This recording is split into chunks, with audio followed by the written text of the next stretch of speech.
We begin today on Daf Mem Gimel Amud Beis by the Braisa, 3 lines down from the top of the Yamud. We were holding already on Daf Mem Daled, the first word on Daf Mem Daled, but it's in the middle of a discussion explaining this Braisa here, so let's just see the lashon of the Braisa and then we can go back into where we were holding. Taner Rabbanon, Machal Lebayis, Machal Lesadeh, you sold someone a house or a property, Ein Meid Lo Yaleha, you can't now come and testify on behalf of the buyer if someone is challenging the ownership of this house or property. So you can't come and testify for him because your responsibility is on this. Now the simple pshat of achrayusay olav would be that if this person that's challenging the ownership of this house from the buyer comes and possesses it, confiscates it, so he's going to come back to you, the seller, to reimburse him for it. So how could you testify for his behalf that that person shouldn't take it away? You're negay beidus. You're doing it in order to protect yourself. However, machale para, machale talis, if you sell a cow or if you sell a garment, then meid lo, then you could testify on his behalf because it's not your responsibility. If someone comes and takes away this cow or this talis from him, so then the buyer is not going to come back to you to be reimbursed. So to help him out, to testify for him that it shouldn't be taken away from him, you're not in a gay beidus. Either way, you're not gaining from this. Now, the simple pshat of this brayse here is that in the case of selling a piece of property, so this is something that you took responsibility to reimburse him if there's any problems. So then you can testify, you're in a gay beidus. But by a para and a talis, you did not take responsibility. So there's no issue with you testifying for him. So the Gemara here asks, Maishna Reisha, Maishna Sefer. Why is there any difference between the Reisha and the Sefer? The difference should be not whether it's a piece of karka, a piece of property, or it's a movable item. The difference should be in the agreement of the sale. Did you take responsibility or did you not take responsibility to reimburse him if someone possesses it? But from the Braisa, it seems like that there's a difference between a karka and a metaltalin, and paran, a talis, which is metaltalin. That's the problem the Gemara has here. So let's see. Rav Sheshes says, Omer Rav Sheshes, Reisha, that the Reisha of this Braisa is speaking about a case, Beruven, Shegaz al Sadam Mishimin. Reuven stole a property from Shimon, Umachra Levi, and then Reuven the Ganev sells it to Levi. And now, V'asa Yehuda v'kama'arer. And then there's another person, Yehuda, that's coming and challenging the ownership of this buyer and saying that it belongs to him. The Leilezel Shimon, La'asad Leila Levi. So Shimon cannot go and testify on behalf of Levi against Yehuda that wants to take it away from him because the Nichale, the Hadra. He wants it to be in Levi's possession in order then to be able to take it from Levi back to himself, to come to prove that Levi bought it from Reuven, that stole it from him, Shimon, and he'll be able to get it back. But if Yehuda takes it away, it's going to happen. Yehuda has proof that it belonged to him and it never belonged to Shimon. So if Yehuda is going to take it away, then Shimon says to himself, I'm going to lose this. So he wants to testify against Yehuda, so it should remain in the possession of Levi that bought it from Reuven, that stole it from him, from Shimon. So therefore, if he's testifying on behalf of Levi, he's really gaining from it. So there, in such a case, he can't testify. That's what the Braisa here was talking about. Now, according to this pshat, the words in the Braisa, Mipnei Shachrayusei Olav, has a different pshat. Mipnei Shachrayusei Olav does not mean you can't testify on behalf of Levi because you're going to have a responsibility to reimburse him. We're not talking here about reimbursement. That's not the point.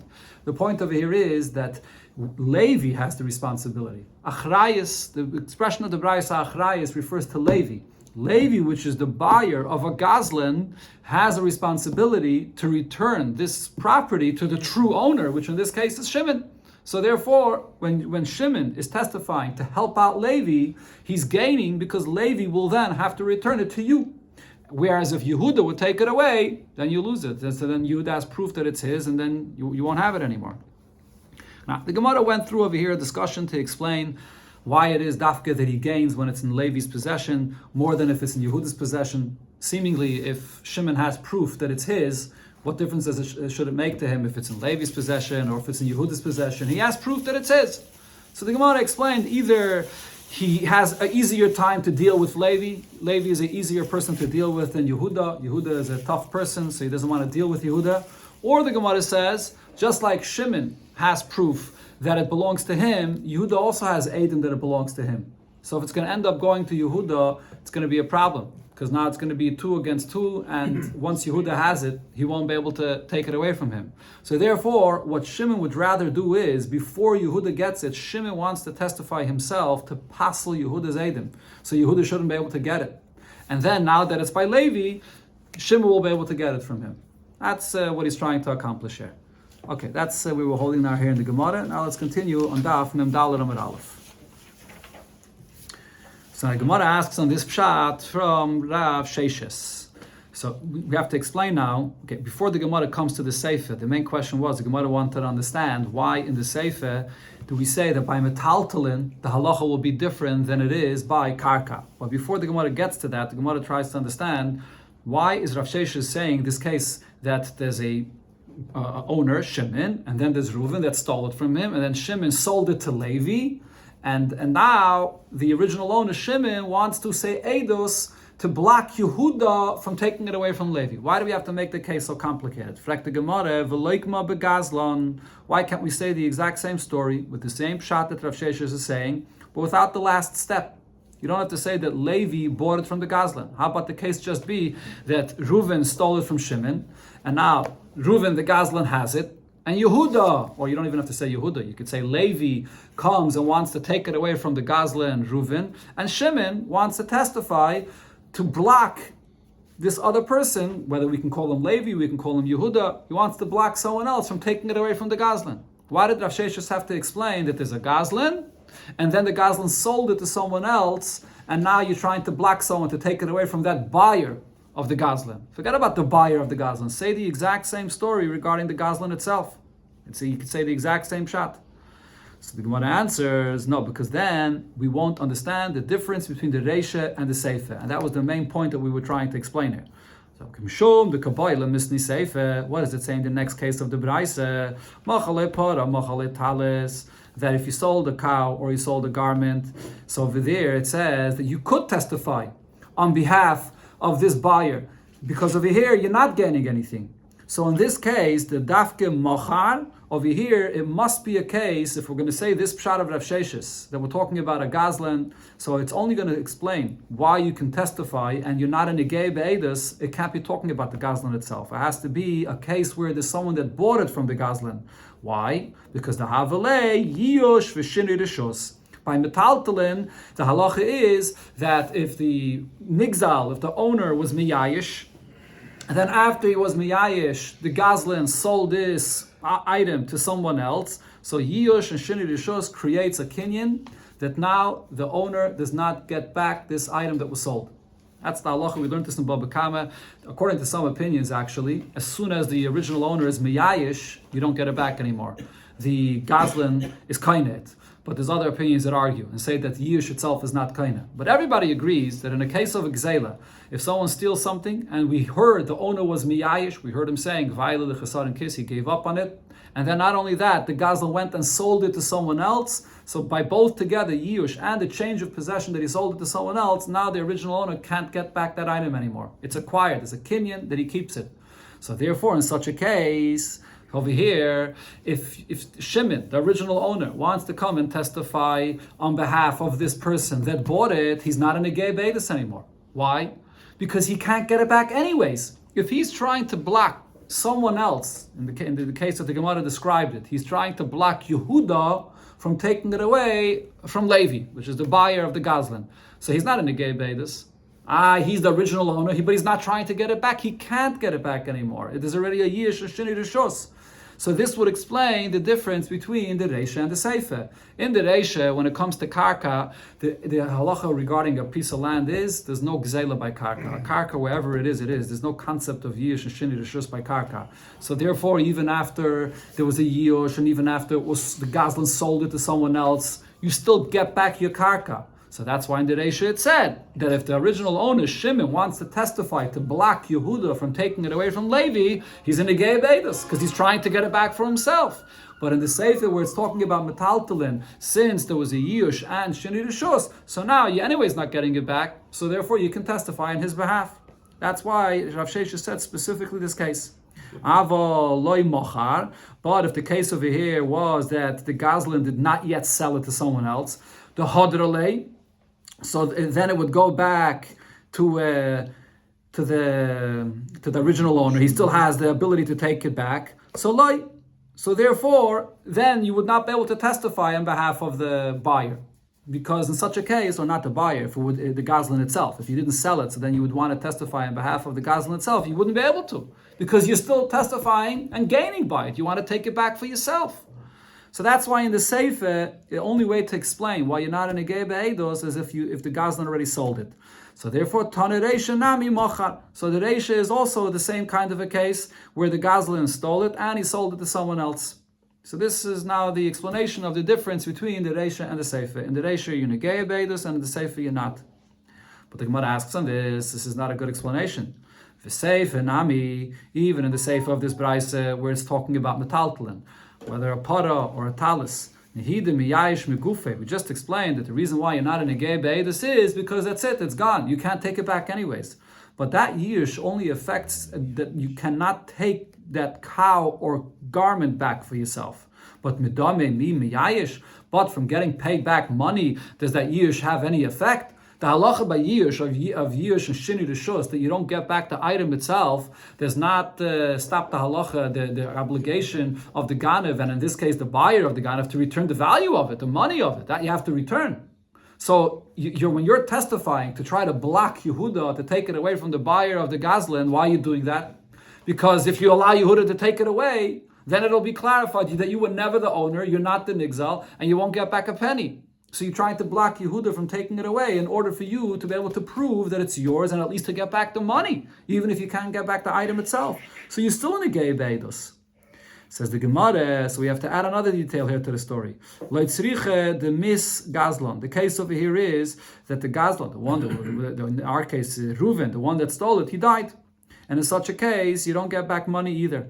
The Tanan is, we learned in the Mishnah Bava Kama, Hagaizel, Umachel es banav, a person stole something, and he gives it to eat to his children, V'niach lefneim, and then he died and he left it for them, Peturim milashalim. So they're potter from paying. If you have Yiyush, if the original owner, the Nigzal was Miyayish, and Shini Rishus, and now it goes over here to the children, and the Gazlan himself is not alive anymore, so the children don't have that obligation even to pay back the money for it either. Who's the one that has to pay back the money for it? The Gazlan has that obligation after it changes possession. The children, that they're new Rishus, they never stole it. They just got it be Yerusha from their father. And the same thing would apply also to a Likeach, a person that buys something from a Gazlan and the original Gazlan died. So when they got it beheter, and there's a Yush and a Shini Rishus, they don't have to pay anything back. So that's the case over here as well, that the Gazlan died. And therefore over here, in this case, the Nigzal, Shimon, wants to testify to block Yehuda from taking it away from this buyer. He's not in a Gei Be'edos anymore, because he's anyways not getting back anything. In fact, the Gemara, if that's the pshat in our Braise, so then why are we saying it's talking about a buyer? So instead of the Braise talking about a case of selling and buying that you can't testify for him, you can talk also about a case of Yerusha. Not without, you don't have to add this detail that he sold it to someone else. You can talk about the Gazlan himself, and the Gazlan died, and now you have the children that have it. And then in this case, you're not in a Gei Be'edos. So now the Gemara explains that this is actually a machlokes. This halacha, the case of where the Gazlan himself dies, and now the children have this item that was stolen, do the children have to pay back at least the money of it, even if they don't have to pay back the item itself, because there's a yish and shini rishus? Do they have to pay back the money for this? So this is a machlokes in the Gemara in Bava Kama. So the pshat, this pshat in the Braise here would be understood according to the opinion that says rishus yairish lav kerishus lekeach dami shaper, that a person that inherits is not the same like a person that buys. When you inherit something, the father's rishus and the child's rishus is considered to be one continuation. It's one thing. So just like if the Gazlan himself was alive, even after Yish and Shini rishus, he still has to pay back the value of the object. The same applies to the Yidish. He has to also pay back the value of it. So then we couldn't say that our Braise is talking about a Yidish, because in the case of the Yidish, you would still have to pay back the money. But that a Yidish is the same like a Likeach. Just like by a Likeach, he's a buyer and he didn't steal it.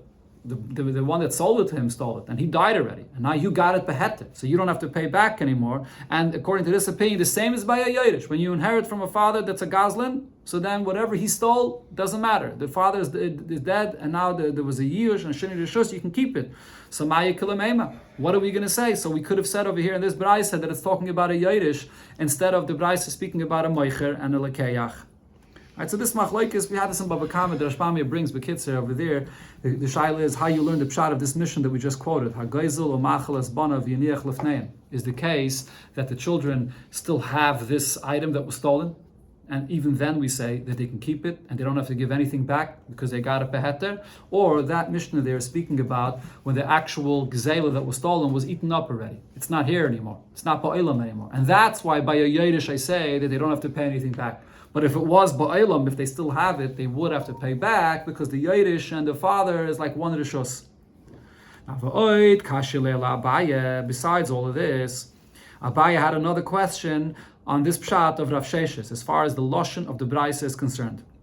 What did the Braisa say here? Why can't you testify on behalf of the buyer here? Because your responsibility will be upon him. And then it says in the Sefer regarding when you sell a para or a talis, there you could testify because it's not your responsibility. Now, according to the pshat that Rav Sheshes is saying, it's not really the right lashon. It should say as follows: The language that should be used over here is this going to return to you, or does this not have to be returned to you? The point of here is, since there's Yish and Shini Rishos, do I say that a karka, there's no gzela, and there's no Yish and Shini Rishos, and therefore it returns to you. So therefore you're not allowed to say Eidos to block Yehuda from taking it away from the buyer of the Gazlan, which is Levi, because it's going to return to you. You're trying to get it back. Or, by the case of the Par and the Talis, you're not getting it back. That's not the Lashon that it should be used. This term of Echrayusa Yolav, the way we twisted this Lashon according to Rav Shesha is that Levi has the responsibility to give it back to you. That's not the way that this Lashon is usually used. Achrayus usually means the Meicher is Achrayus to reimburse the buyer, Levi in this case. But over here, we're using this term achrayis in the opposite of the way it's usually used. The right term would be chizareslay. Are you getting it back or not? So therefore, the Gemara says a completely different pshat. Ella says the Gemara, the pshat in this Braisa is Kederavim Bar Shmuel, like what Ravim Bar Shmuel said. And we quoted this before already. The Amar Ravim Bar Shmuel says, Mishmei de Shmuel, in the name of Shmuel, a person that sold a property to his friend, Shaloi Bachrayis. And he's not taking any responsibility for what happens to it. Whatever, if anything happens to it, I don't have to reimburse you. Someone comes and takes it from you, or if my lender comes and collects it from you and confiscates it from you, I don't have to reimburse you. So you would think, in such a case, since you say that I have no responsibility to what happens with it, so he should be able to testify on his behalf to help him out if there's any problem with it, if anyone wants to take it away from him. But he said that nevertheless, you cannot testify for him if there's any problem here,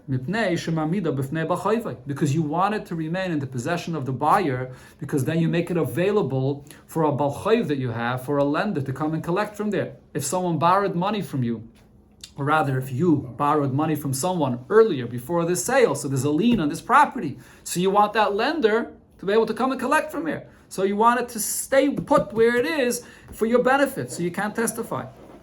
And now, so this is what the Reisha was talking about. The Reisha was saying you sold a property to someone, you did not take any responsibility, but it doesn't matter. You can't testify on his behalf because you have an achrayis.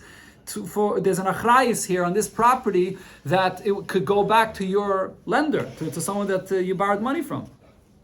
Now, and this is the distinction the Braisa is saying, that this is all if it's a property, if it's a house or it's a property.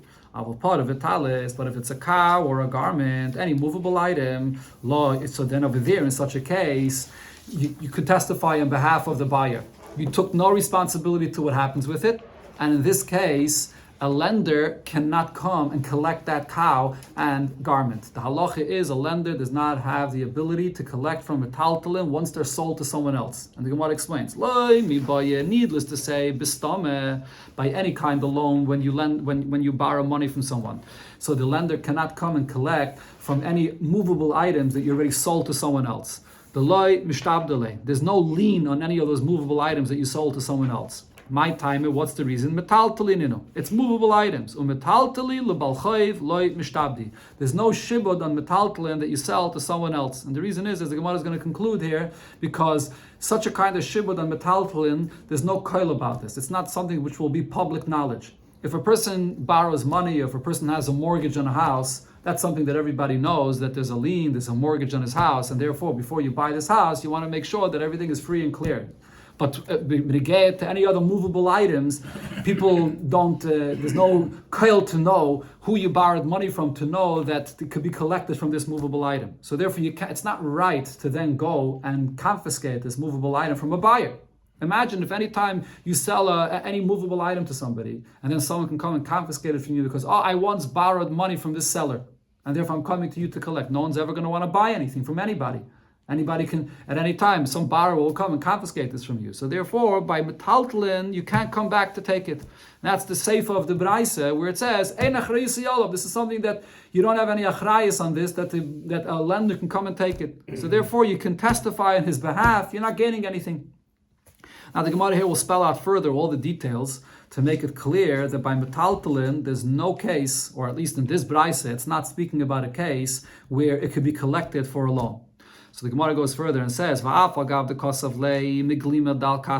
even if you specified very clearly when you borrowed the money and you told the lender you can collect your loan even from a cloak that I'm wearing on my shoulders. So you told him clearly that you could collect even from a metaltalin. It doesn't matter. That's only the cloak or the garment that he has, that's still in his possession. But if the borrower doesn't have it in his possession anymore, he sold it already to someone else, the lender can't go to the buyer and take it from him. And even furthermore, so this is simple, the Gemara says, even if you told the lender very clearly in apoitiki means you designated him for him and said that you can collect your loan specifically from here. The word apoitiki is made up of 3 words, poit, tehe, koi. You'll come and collect from here. So in such a case, you designated this item from where he's going to collect his loans. Maybe even after you sell it, the lender can go to the buyer and take it back. Namilo, you also can't. My timer, what's the reason for this? As Rav explained, Rav said, also avdei apoitiki. If you have a slave that's working for you, and you designated this slave as a place where the lender is going to collect this money from, and then a mochrei, and then you sell your slave to someone else, balchayiv goyve mimeno. The balchayiv, the lender can come and take and collect from that slave. However, shoyre v'chamayre apoitiki, if you have an ox or a donkey that you designated that the loan should be collected from it, and then you sold it, the balchayiv cannot come and collect from there. What's the difference? My time, hi isle kola. When you place this mortgage, so to speak, or this loan on an eved, on a slave, that is something that will be public knowledge. That's a big deal. That's something people will know about. It's similar to a karka when you have a mortgage or a lien on a property. But v'hai, let's like kola. If you own a para, a chamoyer, or any movable item, and you borrowed money, so people don't know of the fact that regarding this metaltalin, there's a lien on it, and therefore the buyer is not expecting that anybody's going to take it away from him, and it's not right to come and confiscate it from him because of this loan. So therefore, and that's what the Braise is saying here regarding metaltalin, that you can testify on behalf of the buyer because you took no achrayis, and you're not gaining by the fact that it stays by the buyer because your lender is not going to be able to collect from it anyways.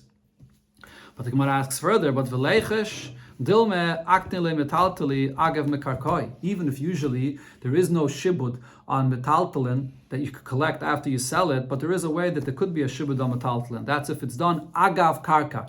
There's a kinyan of agav. Whenever you sell a piece of land, together with the piece of land, you can sell a long metaltalin with it. And whatever kinyan there is in the karka will be for the metaltalin as well. So just like this is true regarding a kinyan, the same is true regarding a shibud.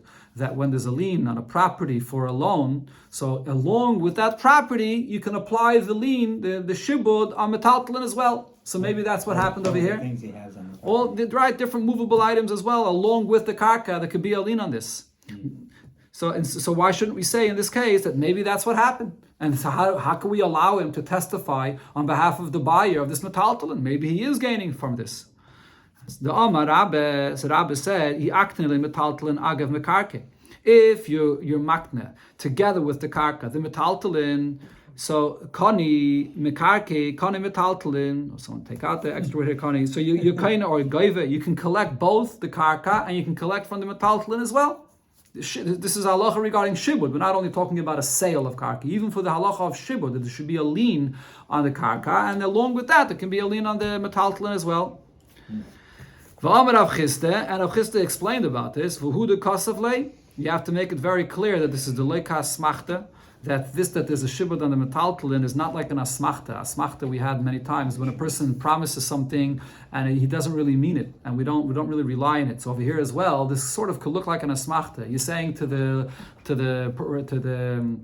lender that this metaltalin, if I don't pay you, so then you'll be able to collect from this metaltalin. Really, usually you can't collect from metaltalin, but the fact that you're giving him the rights to collect from metaltalin, so it could look like an asmachta. You have to make it clear that this is a real kinyan together with the karka. Or do like a toifse de shtari. You also have to make it clear that you're not just writing this as a toifse de shtari. Toifse de shtari means like a template of shtaris, where it's not serious. So the point is, the Gemara is asking, it's still possible that there is a shibud on the metaltalin. So how can you testify on behalf of the buyer if you may be gaining by this? Answers the Gemara, Hacha b'mayaskinon. Over here, the case in this brayse is talking about that there's nothing to be concerned about for this. This person bought this cow or this garment and he sold it immediately. So he bought it and sold it immediately, and you can't say that there was a shibud with this because it's together with a karka. He bought it and sold it right away.